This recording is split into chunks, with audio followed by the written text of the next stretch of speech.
ഡാ നീ അറിഞ്ഞാ നമ്മുടെ പ്രണവില്ലേ അവൻ ദുബായില് ജോലി കിട്ടിത്തരേ. ആണോ? അത് IT ജോബാന്നൊക്കെ പറയുന്നുണ്ട്. അതെ.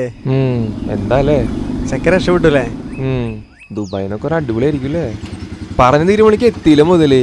ഡാ ചെലവ് എപ്പോഴാടാ? എടത്തേരാ സാലറി കിട്ടട്ടെ. എന്നിട്ട് എന്താ പോണ നീ? ഞാൻ അടുത്ത മാസം ലാസ്റ്റ് പോവും. ആ നീ എന്നാ പോണ്? ഞാൻ അത് അടുത്ത ആഴ്ച പോവും. എന്താ മോനെ നിന്റെ പരിപാടി? എടാ ഞാൻ ഇപ്പോഴും വീട്ടുകാരെല്ലാം തന്നെ ആയിരിക്കൂലേ.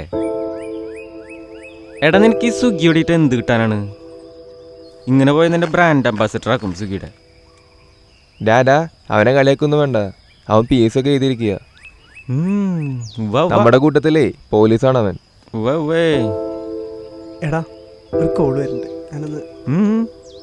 പോലീസ് സ്റ്റേഷനിലേക്ക് അവിടെ ഫുഡ് ഡെലിവറി ചെയ്യാനേ. എന്താടാ?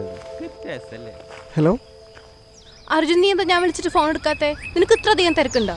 നീ എന്നെ അവോയ്ഡ് ചെയ്യല്ലേ? നിനക്കെന്ത് പ്രാന്തായോ? ഇങ്ങനെ പോയ പ്രാന്താവും. നിനക്ക് എന്താ പ്രശ്നം? ഞാനെല്ലാം പറഞ്ഞതല്ലേ, എനിക്കൊരു സമയം വേണം. എടാ ഇപ്പൊ തന്നെ 4-5 വർഷമായില്ലേ. ഞാൻ ഇനിയും വെയിറ്റ് ചെയ്യാൻ റെഡിയാ. പക്ഷെ നീ എനിങ്ങനെ അവോയ്ഡ് ചെയ്യണ കാണുമ്പോൾ എനിക്ക് പേടിയാവുക. എനിക്കാണെങ്കിൽ വീട്ടിൽ നിൽക്കാൻ പറ്റാത്ത അവസ്ഥ. എടി നിനക്ക് എന്നെ വിശ്വാസമില്ലെങ്കിൽ നീ വിട്ടോ. ഞാൻ ആരെയും പിടിച്ചെടുത്താൻ വന്നിട്ടില്ല. എനിക്ക് സമയം കുറച്ച് വേണം.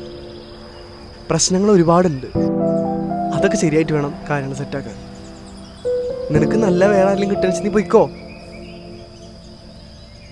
എനിക്ക് ഈ കേസിലൊന്നും ഒരു ഇൻട്രസ്റ്റും ഇല്ല.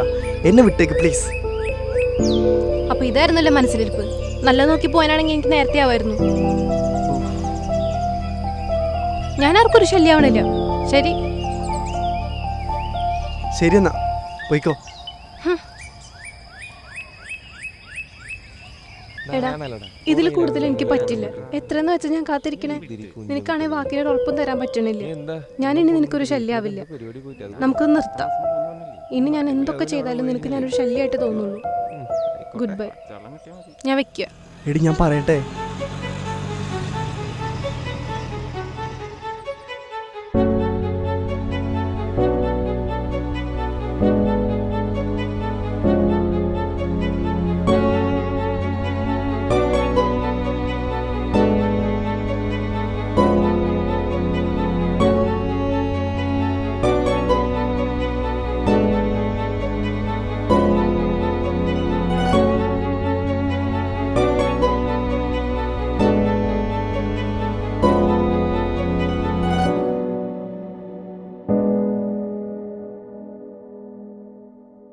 ലൈഫിൽ അറിഞ്ഞോ അറിയാതെ പറയുന്ന വാക്കുകൾക്ക് വളരെയധികം നമ്മൾ മുറിവേൽപ്പിക്കാൻ പറ്റും.